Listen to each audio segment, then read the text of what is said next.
Senelec nan lay fonctionner parce que Senelec aussi tey jii nii moo mën a taal dëkk bi ñoom honorable député yi xam na li may wax fan yii yëpp depuis des mois ñu ngi xeex di wax ñoo lànk courant bi dafa cher rek lu nañu dugg si je pense que contrat wu Akilee bi dafa war a servir de prétexte pour ñu xool Senelec comment ça fonctionne parce que defe naa li ma jàngat ci mbir mi mooy j'ai comme l'impression que Senelec dafa am direction générale am travailleurs yi ak ñi ñuy liggéeyal mais ñi ma ci gisul dëggantaan ci coow li mooy les Sénégalais aujourd'hui pour man coowu Senelec bi ak Akilee warul egg rek yem ci ay syndicats yoo xam ne gisuñu seen bopp est-ce que Sénégal mi ngi ciy gis boppam et je pense que président de la République ne leen dem leen ngeen waxtaan ngeen racheter loolu rek doyul je pense que dafa war a vraiment profiter ci occasion bi pour que société yu mel ni Senelec képp kuñ ko jox nga yor ko nga mun ko yoree ci anam yoo xam ne da ngay njëkk a xool intérêt sénégalais yi nga xam ne du ay normalement du ay syndicalistes rek ñoom ñooy jóg ne lii du yoon je pense que war nañu mën a xoolaat vraiment gën a creuser mbirum Senelec pour que mu leer une fois pour toutes parce que impression bi ma ci am mooy quel que soit coow li lu mu bëri politique mi ngi si xeex entre ay nit mi ngi si bu ñu waxantee dëgg rek fii Sénégal la fii moom information yëpp day daw donc xeex bi ay diggante ay nit ñi ngi si ay bataille de positionnement mi ngi si te loolu intérêt Sénégal nekku si donc si débat bi li ko gën a polluer mooy que c'est des ay tour lañ ciy tudd mais tudduñu ci intérêt te donc président Macky Sall au lieu mu ne gars yi rek dem leen waxtaan na ci profité lux mbóot seet Senelec nan lay fonctionner lu ci baax comme moom la ñu dénk réew mi mu wax ci ak ministre am ak lu ci baaxul ñu jëm ko dindi mais warul yem nag ci waxtaan leen ba juboo après ñu avancer. Malal.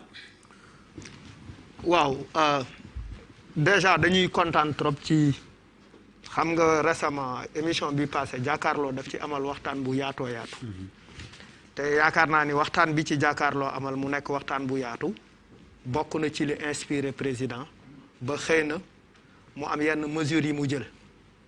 ci mesures yi mu jël mu ne comme Bouba li mu wax nee na dafa suggéré bu ñu déggee li président wax dafa mel ni dafa wax ni na waa Senelec jënd ay paaru Akilee mooy donc Akilee baax na mooy effectivement parce que ba tey on ne reproche pas à Akilee bi mu fi nekkee ba tey reproché wuñ ko ni li muy liggéey wala service bi muy joxe baaxul donc ci biir jàngat li ngay comprendre effectivement ay intérêt nit la ay intérêt nit yi nga xamante ne wala ay intérêt nit yu fi nekk la donc ci biir affaire boobu li ñuy mun a comprendre mooy dafa mel ni dañu yëkkati woon coow Akilee bëgg a gàkkal Akilee effectivement pour servir pour permettre à d'autres ñu topp pour permettre à d'autres ñu gérer seen intérêt li ma ci gis ak li ma for dafa mel ni ñu ngi naan xawma sax nan la ñuy waxee en français ci conditionnel xawma nuñ koy waxee ci conditionnel bu may wax par exemple Senelec aurait acheté 45 000 compteurs pour un montant de 2 milliards 300 millions aurait. fan la ko jëndee. ci ay israéliens lañ ko jëndee. te pourtant Akilee bu doon Akilee. 1 milliard la koy jaayee waa 1 milliard la koy jaayee waa Senelec. donc muy waa Senelec munoon nañ am bu doon Akilee la ñuy traiter mbir moomu benn bénéfice su 1 milliard. donc pourquoi ngay bàyyi fii bénéfice su 1 milliard di dem di jënd loo xamante ne yow da nga ciy perte benn 1 milliard. donc loolu lu ñu war a expliquer Sénégalais yi te nee nañu xëy na bu fekkee mbir moomu am na nee nañu mbir mi am na te conseil d'administration bi yëgu ko ñu passé marché boo xamante ne effectivement marché boobu également marché bi également jaarul ci benn appel d'offre yooyu moo may inspiré ma xalaat ni dafa mel ni dañu yëkkati coowu Akilee pour effectivement toppatoo ay israéliens léegi man nag israélien bi ñoom ayun la xawma ayun la tudd xawma nan la tudd sax quoi mais je veux dire je ne peux pas écraser un Sénégalais pour faire l'intérêt d'un Israélien pour servir pour dimbali benn Israélien pour man un Sénégalais crée un start-up kenn waxul ni kenn waxul ni efficaceul. On a dit qu'il est efficace et il permet à la Sénélec effectivement de rattraper ses pertes. Ñu yeewu rek ñu ne effectivement il faut man bu ma nekkoon waa Akilee bu ma nekkoon waa Akilee je n'accepterai pas effectivement waa Sénélec di jënd ci man di jënd samay parts yëpp au nom de quoi. Et puis bu ñu jëlee Akilee bu Sénélec tey jëndee Akilee ni waa Akilee mën a yoree Akilee avec une gestion privée fonctionnaire yi mënuñu ko yoree noonu. Pour man expertise ak gestion rigoureuse bi Akilee mën a def ci histoire u compteurs yi effectivement je pense que buñ ko dugalee ci affaire administration administrateurs yi dañ koy gérer comme des administrateurs et on connaît effectivement les limites de l'administration dans notre pays. Il faut faire attention à cette histoire. Le président xoolaat bu baax li muy def parce que en fait sinon c'est les Sénégalais qui seront perdants. Pape Djibril nuyu naa la di la ziar. delloo ziar Abdoulaye gannaaw ba ñu dajee fi ñuy faral di daje ba pare. waaw c'est comme ñoo ngi fay daje boobu ba tey mu ñuy jig. mu ñuy jig alhamdulilah. xam nga fi may waxee. jëlatu rouge bleu rek. léegi et puis tey li nga xamul temps yëpp maa koy rootal mais tey moo ma naroon rootal mais damay yegsi rek taseeg moom ne ko indi jox ma li ma moom. ñu tàggoo. bismillah Pape Djibril gannaaw bi di nuyu kilifa yi nekk ci plateau bi di nuyu sama mbokk ngayeen bi xam naa j'espère que wutal ngeen ko reer avant muy ñëw. di nuyu Cheikh Omar bu baax a baax ak le professeur. di wax rek ne moi je pense que ne lii Bouba wax man foofu lay ñëw il faut un audit beaucoup plus poussé au niveau de la Sénélec et par ricochet au niveau de toutes les sociétés nationales de ce pays-là parce que li ñuy représenté moom moo bari et que Sénégal li fi yàlla feeñal am na solo boo xamante ni secteur bu stratégique bu mel ni énergie mais il faut que ñu xam sur quelle base la nar a piloter loolu nga xamante ni moom moo fi feeñ. Il y a rien de plus normal que ñu def état d'urgence pour loolu bu fekkee ne comme jamono état d'urgence la ñu nekk mérito na état d'urgence pour ñu xam réellement loolu lan la parce que xam nga lu grave mooy dans cette affaire là coow li jóg na mais ku nekk am na version mais kañ la ñuy xam lan moo ci nekk réellement entre état financier contrat Akilee bi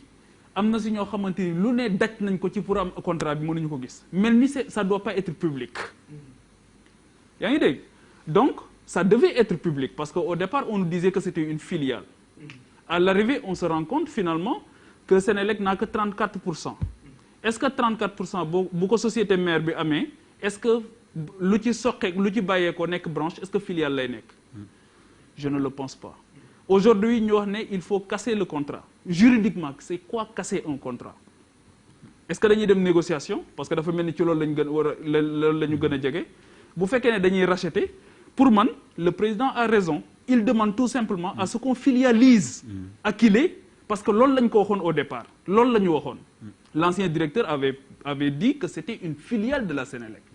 Est-ce qu'au départ on a une filiale ou pas? C'est une grande question. C'est l'audit indépendant qui nous permettra de connaître si c'est parce que bu fekkee ne société privée la comme dit Malal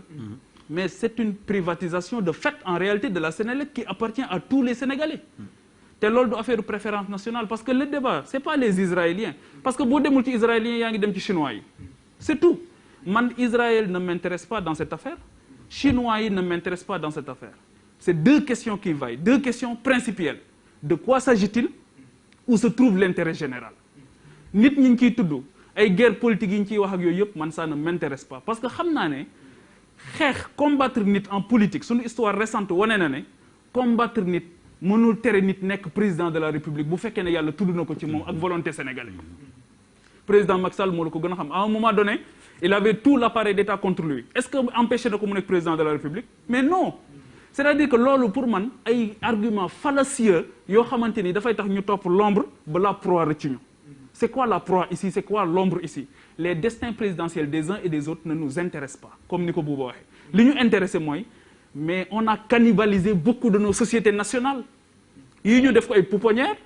nga xamante ni dañuy recycler le même personne même bu dee nit ki amul vocation jàpp ne société bi moom moo ko moom boo waxee sax ñu ne man comme Balla Gaye xaalisu lamb lañ ma ngéntee xaalisu telle société lañ ma ngéntee parce que société boobu moo la ngénte woon nga ñëw màgg ba donte amuloo vocation pour liggéey ci société boobu ñu jël la ci société boobu tout simplement.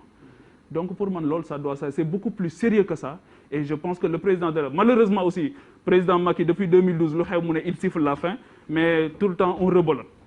Gis nañ li xew ci littoral bi dinañ si dikkat il avait pourtant sifflé la fin mais dafa mel ni gars yi dañ koy wër ndombo leneen li nga wax pour man mu am solo et ça doit nous faire peur Malal su fekkee ne aujourd'hui on n'a pas des Sénégalais qui sont techniquement bons qui aiment leur pays pour mën a gérer lii nga xamante ni ça doit être une filiale de la Sénélec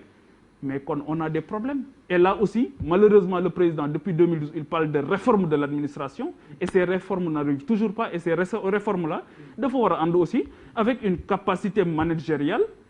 de notre époque parce que il faut réformer en profondeur te su boobaa tu vas parler de la question du profilage je pense que on attend de voir c'est une affaire qu'il faut suivre avec beaucoup de sérieux parce que Sénélec am nañ gaz am pétrole moom moo war a nekk la cheville ouvrière de tout ça